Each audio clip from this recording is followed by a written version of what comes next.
Game Week News Conference of the Year. We'll be here at noon on every Monday on game weeks. The two open days will not have news conferences on those Mondays, but we'll have them on all Mondays and game weeks. And at this point, we'll turn it over to Coach Stoops, beginning his 12th season at the Wildcats. Thank you, Tony. It's good to see everybody. It's great to be back in this room. I think it's been a while since we've had a press conference here in this room. Usually I'm standing in the hallway there after practice dealing with a lot of noise. So it's good to see everybody, and I think it's fair to say that it's nice walking into the office on Monday morning and it officially being game week. I get asked 2,000 times in the off season if I'm ready for the season, and I'm absolutely not ready until we get to this point. And now it feels really good. We know there's still a lot of work to do.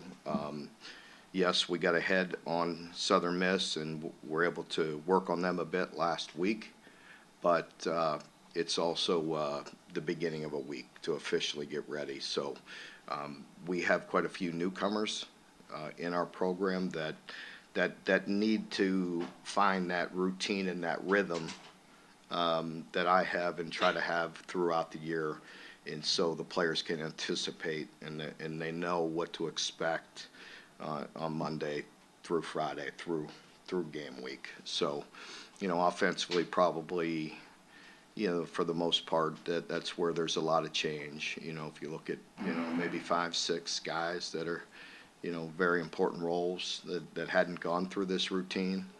Defensively, not as many. Maybe Pop and maybe DJ, depending on whether, how many reps he gets or what goes on. But anyway, so offensively, we got to make sure everybody's comfortable, including our offensive coordinator, of again just going through our process and what we do throughout the week, and really the routine and the rhythm that I try to have throughout the week with them. And so, it's a first for some new guys, and we'll get through it, and we're looking forward to playing our first game here at home. Obviously a night game, welcoming Southern Miss, and that's a team that you saw very many signs and flashes, beating some good teams last year, and then they have a lot of newcomers, like most teams. And when you look at the transfer portal, look at the change that they have with their OC and DC, and I want to say, probably as many as 10 impact offensive transfers.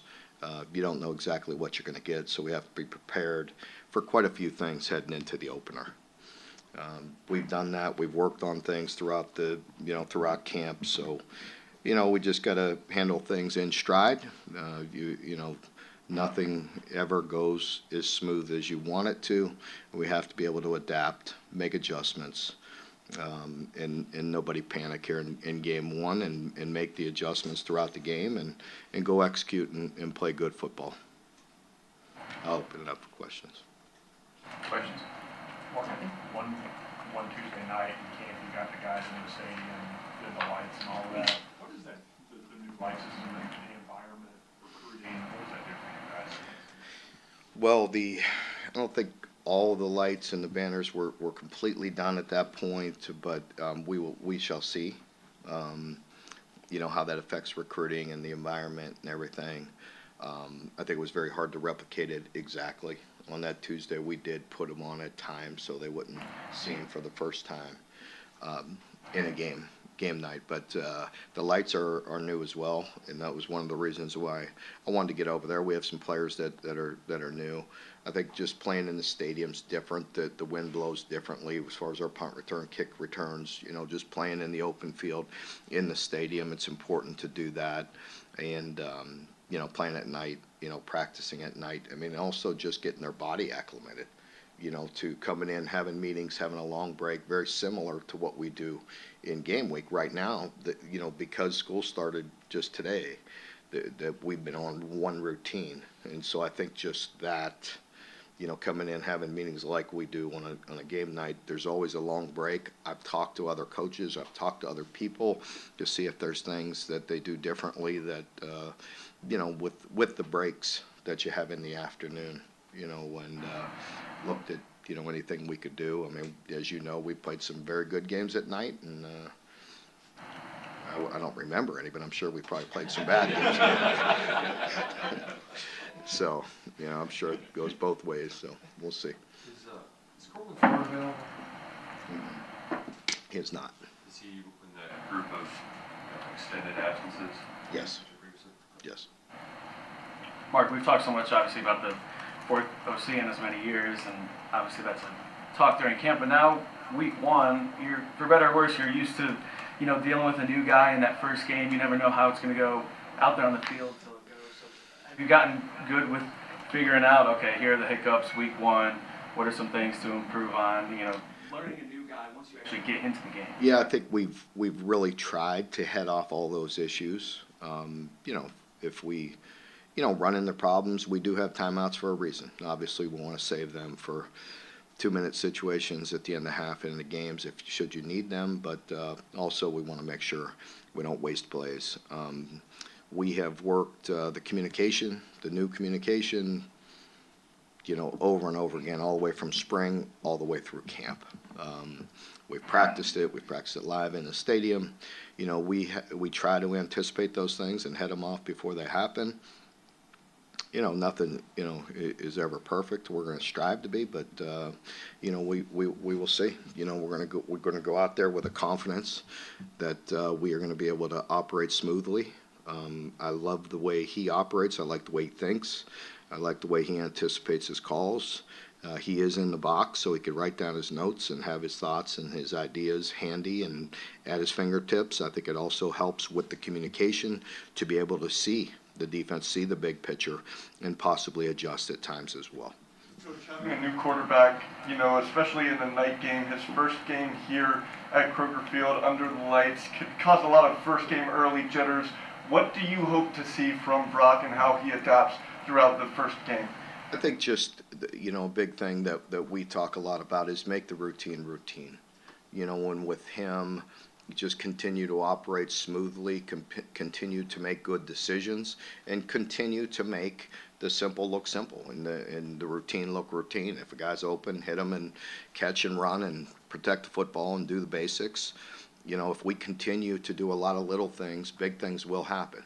And, I think that's an important message with our entire team early, because I've mentioned it before. You guys have listened to me for 12 years, and for 12 years I've probably talked about it leading into it. Guys want to do too much too early. That they immediately, want the score to be whatever. They immediately want to have their production. They immediately want it all to happen right now. Why? Because they've worked very hard. They've lifted weights, they've ran all summer, they've done these things, they've had all these practices. So they all want, they want it all right now. And that's not going to happen unless they, fall back on the things that they were taught and do the little things. If you continue to pile on and do the little things right and make routine look routine, big things will eventually happen. That's hard. It's hard to preach because guys want it all very quickly. You've talked about this whole offseason, the running back group being a whole committee this year. Jason Patterson at 2 and Jimmy at 1. What kind of went into that decision? Production, just the way that they played, and Jamarion will be very close second, with Jason, so he'll play quite a bit as well. I admittedly forgot about the 2-minute timeout until watching the games this weekend. I don't know if you were able to watch. Was there anything about all the changes to the game flow that you maybe picked up on seeing them for the first time? I think that's something that Tony and I were just talking about. I was informed. I anticipated it being that way, but it's a full timeout. So again, it's a long stoppage at the end of a game. That could benefit you, or it could be something that you want the clock to go. So again, it's part of the new environment, and we'll adapt to it and make sure we try to make the correct decisions. Mark, what about the tablets? How much have you guys worked with those during the camp, and what kind of benefits can they? Absolutely have. I mean, John, you've been paying attention in my press conferences. You've been falling asleep on me or what? Come on, let's go. I mean, I've talked about that, you know. So no, I've mentioned it because it very much is new. You know, like some of our coaches used it in the bowl game, but it's a different system. So it did take some getting used to, honestly. And we have practiced it. We've actually, because if you look at it like this, like in scrimmages, you know, one offense is up against one defense, and then it's usually twos versus twos. So those coaches are up coaching immediately.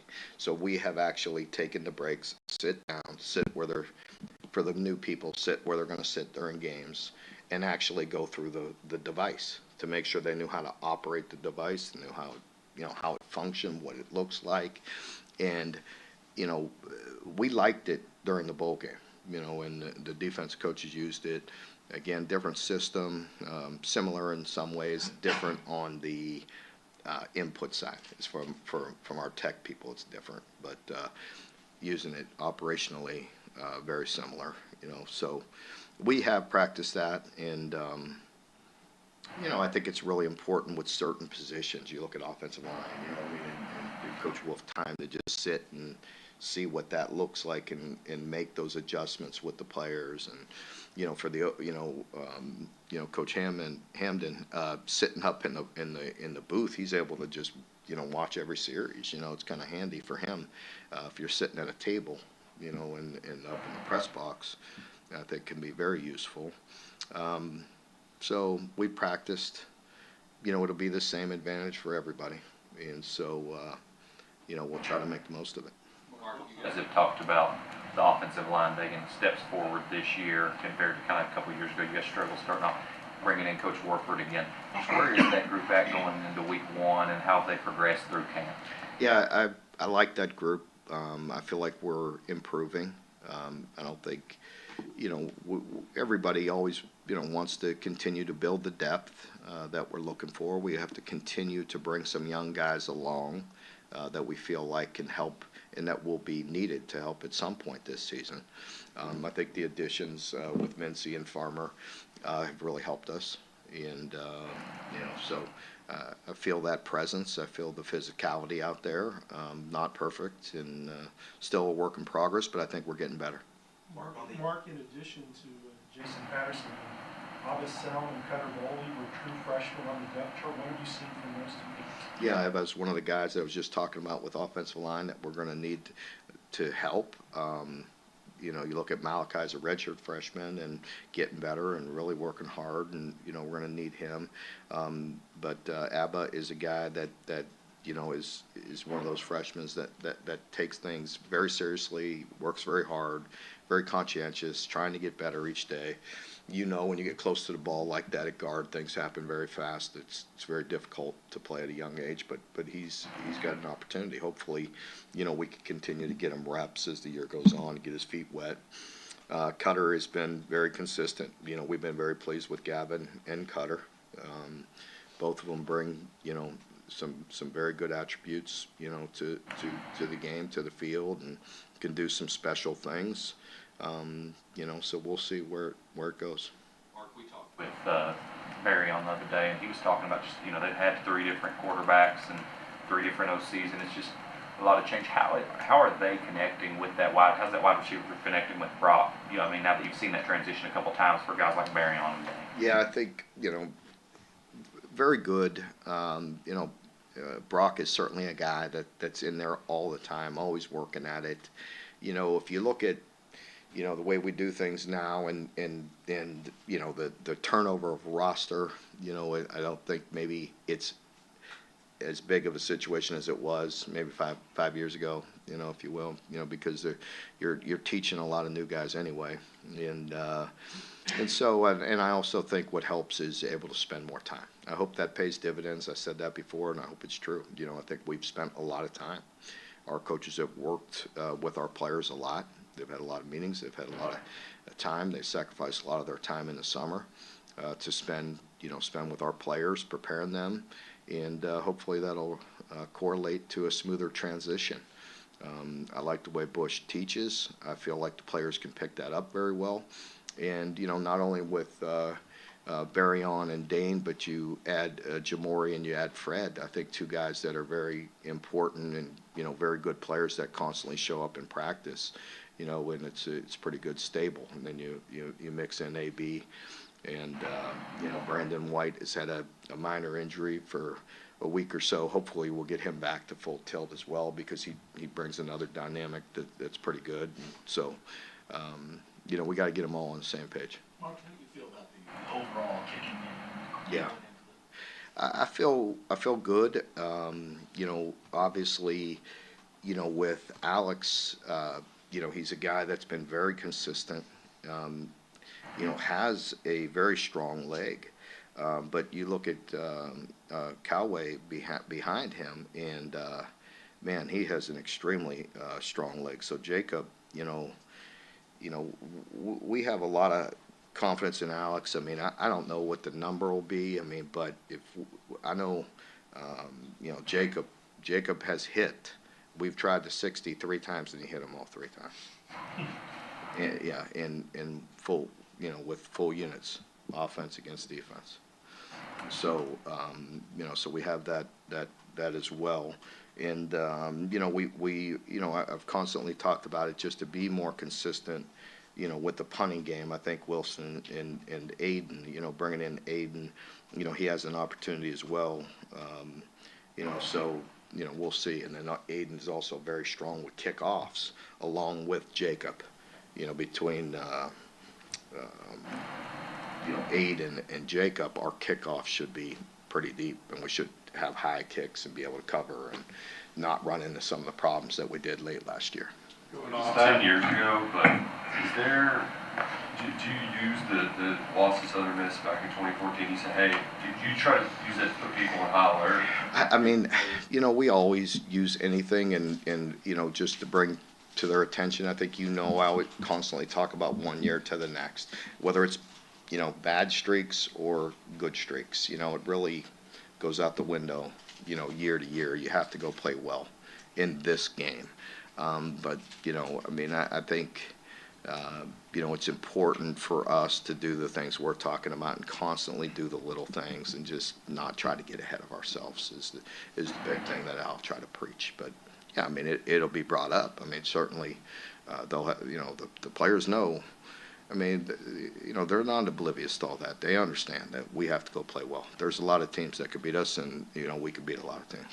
Going on to that question there, the long snapper, Alex McLaughlin, what did you see from him during camp? It's been very close, you know, with Alex and Walker. Walker snapped for us all last year as a freshman, did a heck of a job, but both of them have been good. Aside from the obvious, you want to see a win. What are some other things you want to see from the team in week 1 as you try to maybe work out some kinks? I think just the things that you know, I mentioned. You know, number one, control what we can control. Do the little things. You know, take care of our primary responsibility. You know, guys want to have big vision all the time. You know, and sometimes, you know, you got to zero in on your key, your job to, you know, to execute and take care of your primary responsibility, and then go play ball.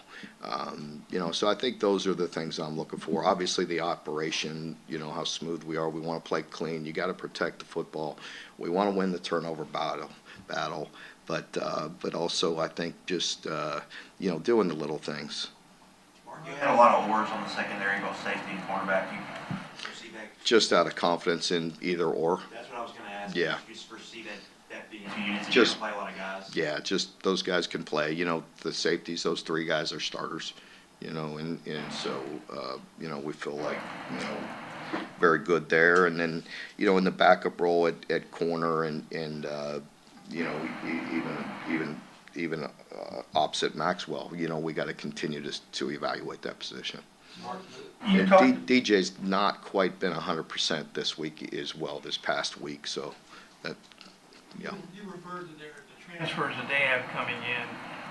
You know, Southern Miss has put a lot of good players in the league through the years.